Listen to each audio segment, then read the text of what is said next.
جب بنی اسرائیل میں نفرت، حسد اور مساکین پہ ظلم بڑھنے لگا تو اللہ نے اپنے نبی عیسیٰ مسیح کو ان کے لیے منتخب کیا۔ تو یوں اللہ کے نبی عیسیٰ مسیح بنی اسرائیل کے بڑے بڑے عالم اور معتبر لوگوں سے کہنے لگے کہ کیوں ظلم کرتے ہو، غریبوں کا حق کیوں کھاتے ہو؟ اے لوگو، حقیقی اللہ وہ ہے جو سب انسانوں کو برابر کے حقوق دیتا ہے، جس کے نزدیک امیر اور غریب میں کوئی فرق نہیں، کالے رنگ والا اور سفید رنگ والا برابر ہے۔ لوگ حضرت عیسیٰ مسیح کا مذاق اڑانے لگے اور پھر اللہ کے نبی اللہ کی نشانیاں زمین پر ظاہر کرنے لگے۔ آپ کو مسیح اس لیے کہا جاتا ہے کیونکہ مسیح کا مطلب کثرت سے زمین پہ سیاحت کرنے والا یا ہاتھ پھیرنے والا، کیونکہ اللہ نے آپ کے ہاتھ میں شفا رکھی تھی۔ آپ نابینا کی آنکھوں پر ہاتھ پھیرتے تھے تو وہ دیکھنا شروع کر دیتا تھا۔ کوڑ کے مریض جس سے پوری دنیا نفرت کرتی تھی، آپ کے مبارک ہاتھ جب کسی کوڑ کے مریض پہ لگتے تھے تو اللہ کے کرم سے وہ صحت یاب ہو جاتا تھا۔ آپ مٹی کے پرندے بنا کے جب فضا میں پھینکتے تھے تو وہ مٹی کے پرندے زندہ ہو کر اڑنا شروع ہو جاتے تھے، اور جب بھی آپ کسی مردے کے اوپر ہاتھ رکھتے تھے تو وہ اللہ کے فضل و کرم سے زندہ ہو کر بولنے لگتا تھا۔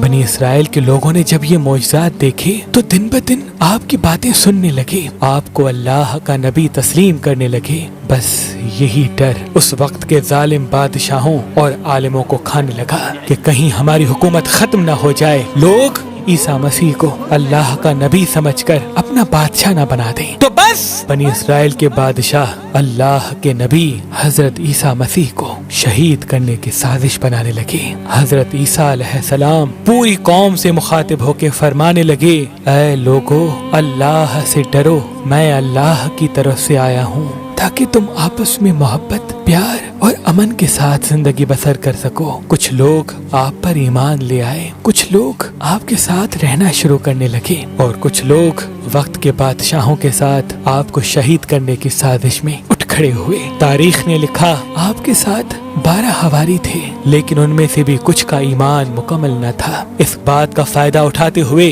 بنی اسرائیل کے عالم اور بادشاہوں نے ان حواریوں کو خریدنا چاہا۔ ان میں سے ایک جس کا نام یہودا تھا، اس نے وقت کے بادشاہ کے سامنے اپنے آپ کو بیچ دیا اور یہ کہا کہ میں تمہیں بتاؤں گا کہ عیسیٰ مسیح کہاں ہے، اور یوں یہودا ان لوگوں کے لیے جاسوسی کرنے لگا۔ ان دنوں اللہ کے نبی حضرت عیسیٰ علیہ السلام مذہبی تہوار فس منانے کے لیے بیت المقدس آئے ہوئے تھے۔ کھانا کھانے کے بعد آپ شہر سے باہر آتے ہیں اور کرشمنی نامی ایک جگہ پر رات گزارنے کے لیے ٹھہرتے ہیں۔ اپنے شاگردوں سے الگ ہو کر اللہ سے مخاطب ہوتے ہیں، اے اللہ، میں جانتا ہوں یہاں کے بادشاہ اور علماء مجھ سے نفرت کرتے ہیں اور مجھے قتل کرنا چاہتے ہیں۔ اے میرے خالق، میری مدد فرما اور مجھے ان کے شر سے نجات دے۔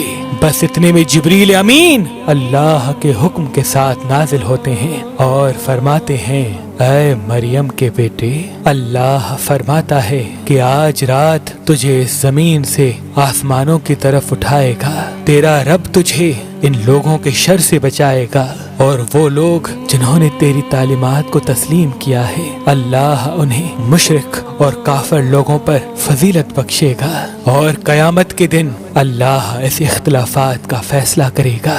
اے روح اللہ، تیری بلندی کا وقت آ پہنچا ہے۔ بس اللہ نے ایک عجیب معجزہ دکھایا، یہودا کا حلیہ حضرت عیسیٰ مسیح جیسا ہو گیا، اور عیسیٰ مسیح کو اللہ نے آسمانوں کی طرف بلند کر دیا۔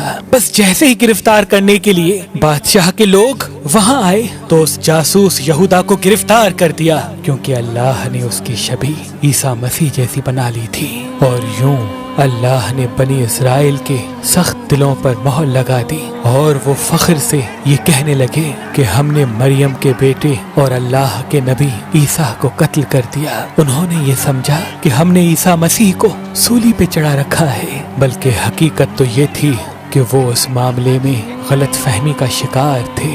ان میں سے کچھ لوگ حیرت سے یہودا کو دیکھ رہے تھے کہ اس کا چہرہ تو عیسیٰ مسیح جیسا ہے، لیکن عیسیٰ مسیح کی کوئی بھی خوبی اس میں نظر نہیں آ رہی۔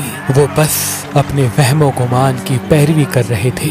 حقیقت تو یہ ہے کہ عیسیٰ مسیح کو انہوں نے قتل نہیں کیا تھا، کیونکہ اللہ کے نبی عیسیٰ روح اللہ کو اللہ نے صحیح سلامت آسمانوں کی طرف بلا دیا تھا اور اپنی جگہ عنایت فرمائی، اور قیامت سے پہلے اللہ ان کو پھر سے ظاہر کرے گا اور دنیا کے نزدیک حق و باطل کو واضح کر دے گا۔